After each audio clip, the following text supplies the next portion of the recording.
Halo, Assalamualaikum warahmatullahi wabarakatuh. Perkenalkan, nama saya Artul Ramadhani dari kelas PIB kelompok 8. Assalamualaikum warahmatullahi wabarakatuh. Perkenalkan, nama saya Dia Awalia dengan NIM 1404624049. Saya Salsabila Rahman dari kelas PAIB 2024 dengan NIM 1404624141. Di sini saya dari kelompok 8 dan ingin mempresentasikan desain penelitian dari metode kuantitatif yang berisi komponen experimental study.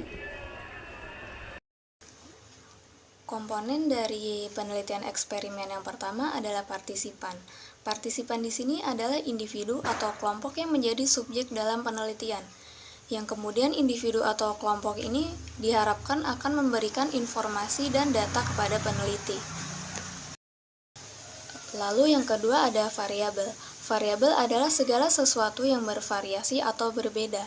Sedangkan menurut para ahli, variabel adalah segala sesuatu yang memiliki nilai dan karakteristik tersendiri yang kemudian digunakan oleh peneliti dalam menemukan atau mencari informasi atau data yang relevan. Nah, variabel di sini dibedakan menjadi dua. Yang pertama adalah variabel bebas atau variabel independen. Variabel bebas ini adalah faktor yang dimanipulasi oleh peneliti untuk melihat pengaruhnya terhadap variabel lain. Yang kedua ada variabel terikat atau variabel dependen. Variabel terikat adalah respon atau hasil yang diukur dalam penelitian yang diharapkan dipengaruhi oleh variabel bebas. Lalu yang ketiga ada instrumen dan materials. Dalam penelitian eksperimen, peneliti biasanya menggunakan instrumen sebagai alat ukur atau alat bantu dalam mengumpulkan data dan informasi. Instrumen yang digunakan peneliti dalam mengumpulkan informasi ini biasanya berupa wawancara, tes, observasi, atau dokumentasi. Selanjutnya ada prosedur eksperimen. Langkah-langkah yang pertama yaitu menetapkan permasalahan yang signifikan untuk diteliti. Lalu yang kedua pemilihan subjek penelitian untuk kelompok eksperimen dan kelompok kontrol. Lalu yang ketiga pembuatan atau pengembangan instrumen penelitian. Yang keempat pemilihan desain penelitian eksperimen yang sesuai dengan kondisi subjek penelitian dan tujuan juga penelitian.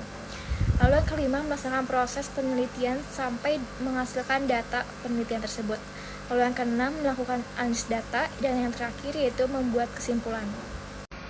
Berikutnya contoh pada pre-experiment design. Ini terbagi menjadi 3 model. Yang pertama adalah one shot case study, yaitu di model ini proses penelitian dilakukan pada satu kelompok, lalu diberikan perlakuan, lalu diambil data dari subjek penelitian tersebut. Sebagai contoh pada eksperimen pengaruh pupuk terhadap pertumbuhan buah. Pemberian pupuk ini merupakan perlakuan, sedangkan data pertumbuhan buah dapat dilakukan dengan observasi untuk mengumpulkan data. Yang kedua, ada one group pretest, post-test. Peneliti ini mengukur variabel sebelum dan sesudah perlakuan pada satu kelompok. Seperti contoh, sebelum diberikan pelatihan kesehatan, karyawan diuji pengetahuannya tentang pola hidup sehat. Nah, setelah pelatihan, mereka diuji lagi untuk melihat perubahan pemahaman mereka.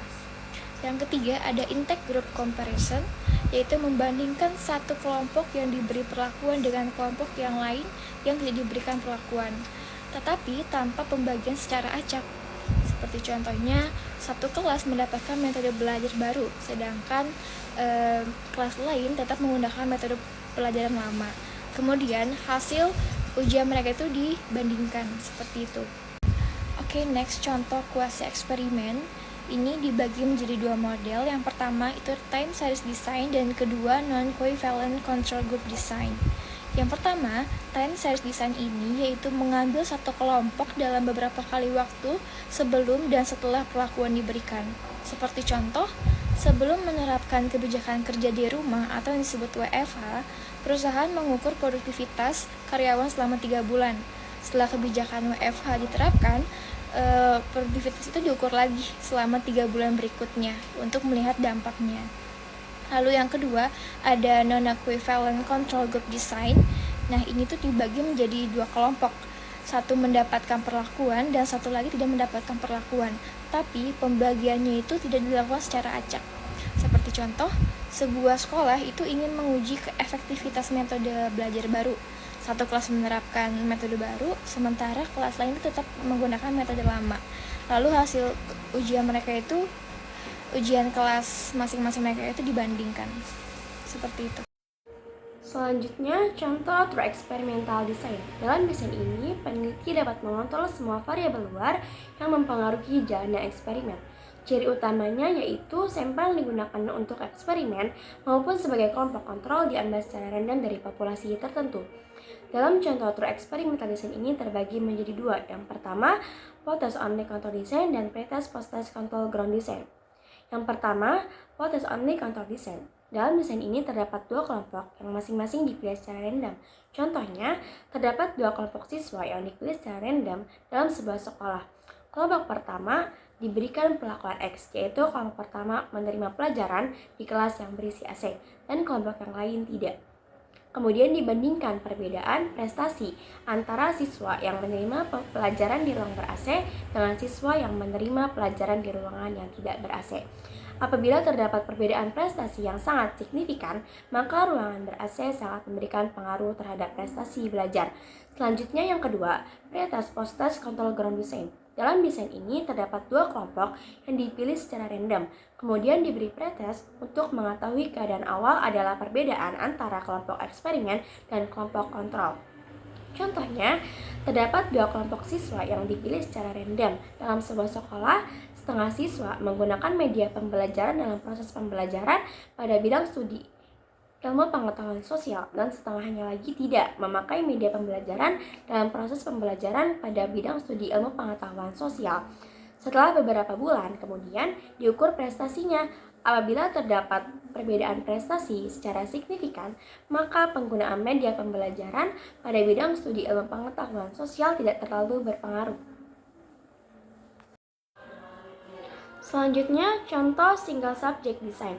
Subjek tunggal atau desain penelitian kasus tunggal adalah desain penelitian yang paling sering digunakan dalam bidang terapan psikologi, pendidikan, dan perilaku manusia, di mana subjek berfungsi sebagai kontrol sendiri daripada menggunakan individual lain.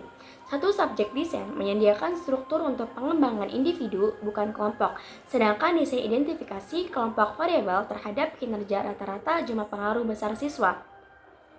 Desain subjek tunggal mengidentifikasi variabel pengaruh pada suatu perilaku tertentu dari seorang siswa tertentu. Contohnya, ketika guru menggunakan pujian secara sistematis meningkatkan perilaku siswa terhadap matematika.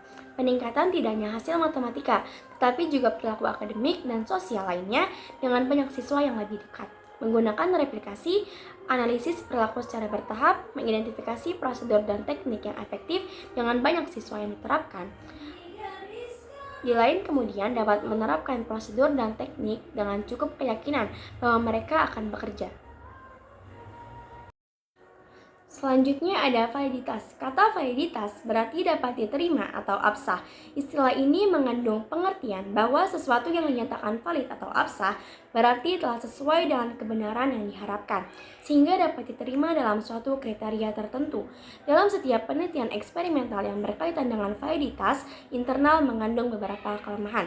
Menurut Campbell dan Stanley dalam Ross dan Madison 2003-1024, ada beberapa kelemahan dalam validitas internal, antara lain yang pertama ada history, yang kedua maturation testing, yang ketiga instrumentation, yang keempat selection, yang kelima statistical regression, yang keenam eksperimen mortality, yang ketujuh diobservasi, yang kedelapan diffusion of treatments. Analisis data dalam penelitian eksperimental adalah pengolahan data untuk mengidentifikasi pola, hubungan, dan informasi penting. Analisis data memiliki dua tujuan, yang pertama untuk memahami data dan yang kedua untuk mengambil keputusan. Dalam penelitian eksperimental, ada beberapa hal yang perlu diperhatikan dalam analisis data. Yang pertama, melaporkan statistik deskriptif yang telah diukur dan diobservasi melalui pretest dan juga posttest. Yang kedua, menjelaskan tes statistik inferensial yang digunakan untuk pengujian hipotesis. Yang ketiga, melaporkan hasil-hasil statistik yang digunakan hasil statistik pengujian hipotesis. Interpretasi hasil menjelaskan apakah hipotesis atau rumusan masalah tersebut diterima atau ditolak. Yang kedua, menjelaskan apakah proses treatment yang diimplementasikan benar-benar menciptakan suatu perbedaan bagi para partisipan yang diteliti. Yang ketiga, memberi alasan mengapa hasil penelitian signifikan berdasarkan literatur yang relevan. Yang keempat, menjelaskan adakah hasil penelitian yang muncul disebabkan prosedur eksperimental yang tidak tepat. Yang kelima, menjelaskan dampak-dampak dari hasil terhadap populasi yang diteliti atau bagi penelitian selanjutnya. Kesimpulan, penelitian eksperimen adalah penelitian yang dilakukan untuk mengetahui pengaruh pemberian suatu treatment atau perlakuan terhadap subjek penelitian. Penelitian eksperimen menggunakan format standar yang melibatkan beberapa komponen dalam penyusunannya. Komponen itu terdiri dari partisipan, variable, instrumen dan materials, prosedur eksperimental, dan macam-macam bentuk desain seperti pre-experimental design, quasi-experimental design, true experimental design, single subject design, validitas, data analis, dan interpretasi hasil. Komponen ini berperan sangat penting dalam melakukan penelitian eksperimental. Setiap komponen memiliki pengertian dan peran tersendiri dalam penyusunan penelitian eksperimental. Terima kasih. Assalamualaikum warahmatullahi wabarakatuh.